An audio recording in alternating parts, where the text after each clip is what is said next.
Hello everyone, good morning.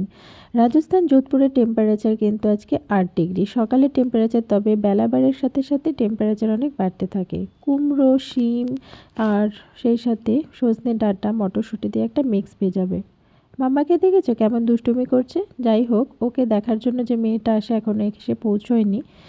তেজপাতা ফোড়ন আর সেই সাথে পাঁচফোড়ন দিয়ে সবজিগুলোকে চাপিয়ে দিলাম কড়াইতে।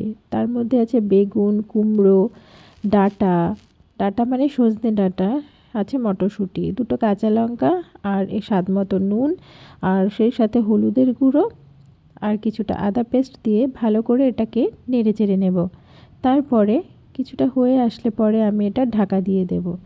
তো তোমরা চাইলে বেসিক্যালি এটাতে বড়িও ভেজে দিতে পারো, আমার ভালো লাগে না তাই স্কিপ করেছি। আর উপর থেকে ধনেপাতা ছড়িয়ে দিয়েছি। তো দুপুরে এমন সবজি খেতে বেশ ভালোই লাগে, আর সাথে ডিম কষা।